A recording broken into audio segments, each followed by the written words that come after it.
Euzubillahimineşşeytanirracim. Bismillahirrahmanirrahim. Allah'a hamdolsun o ki bizi terbiye edendi. Bizimle beraber tüm alemi de terbiye edendi. Şüphesiz o terbiye edicilerin en güzelidir. İnsanları terbiye etmek için gönderilen o kutlu Resul'e selam olsun. Onun pak ehline, ashabına ve kıyamete kadar onun yolunda giden müminlere de selam olsun. Peygamber sevdalılarının düzenlemiş olduğu Mekke'nin Fethi Temal programa hepiniz hoş geldiniz, sefalar getirdiniz. Programımıza kelamların en yücesi olan Kur'an-ı Kerim tilavetiyle başlıyoruz. Kur'an-ı Kerim tilaveti için Ahmet Akın hocamızı kürsüye davet ediyorum. تجري من تحتها الأنهار خالدين فيها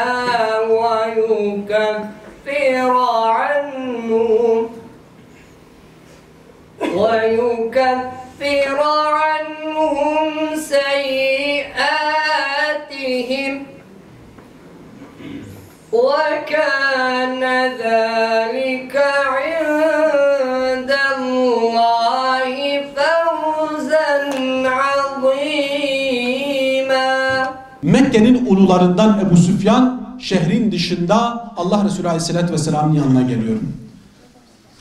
Kitaplardan geçtiği kadarıyla diyor ki en önde bir bayrak var. La ilahe illallah Muhammedur Resulullah. Ve arkasında her kabilenin, her toplumun, her topluluğun kendini ifade eden bir flaması var. O flama önde işte Efsiler geçiyor. Ebu Süfyan soruyor, bunlar kim dedi? İşte bunlar Efsilerdir. Bunlar kim? Hani ne gibi biliyor musunuz?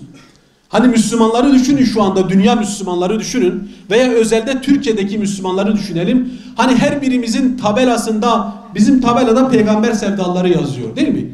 İşte başkasının tabelasında başka bir dernek yazıyor. Başkasında başka bir vakıf yazıyor. Hepimiz kardeşiz. Hepimizin önünde bir bayrak var ki La ilahe illallah bayrağı. Aynen böyle. O zaman da her kabilenin kendini ifade eden bir flamasıyla böyle birlik yürüyorlar Mekke üstüne. Ve Allah Resulü Aleyhisselatü Vesselam 4 koldan sahabeleri Mekke'ye giriyor. Mekkeliler zaten korkuyorlar. 10.000 kişilik bir orduya karşı ne yapabilirler ki? 3 koldan zaten hiç kimse ses çıkarmadan herkes evine kapanıyor ve Resulullah Aleyhisselatü Vesselam'ın o mübarek ordusu şehre giriş yapıyor.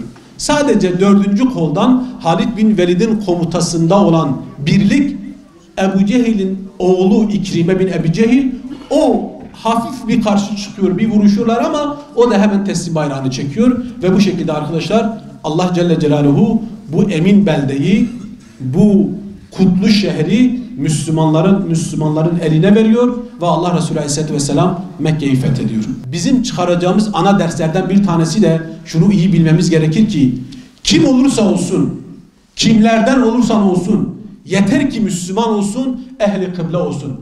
Hangi tarikatten, hangi cemaatten, hangi meşrepten, hangi mezhepten, kimlerden olursan olsun, yeter ki ehli kıble olsun, bizim kardeşimizdir.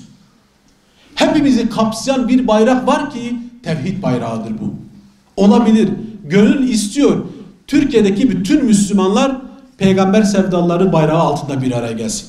Başka bir kardeşimiz başka bir dernektendir, başka bir vakıftandır. O da istiyor ki Türkiye'deki bütün Müslümanlar onun bayrağı altında. Doğru, bu gayet fıtri bir şeydir. Ama hepimizi esas bir arada toplayan ana etken La ilahe illallah Muhammedur Resulullah'tır. Derdim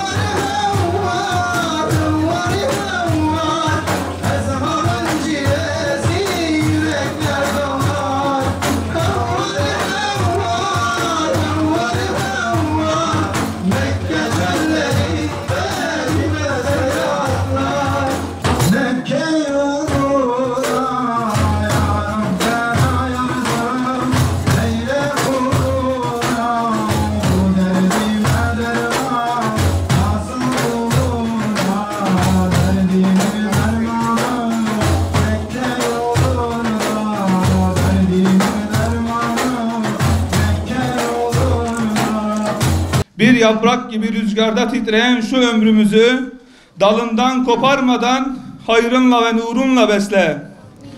Allah'ım, dünya dertleriyle ağırlaşan şu gövdemizi senden başka hiç kimsesi yaslamayı nasip etme ve bizi de kimseye yük etme Allah'ım.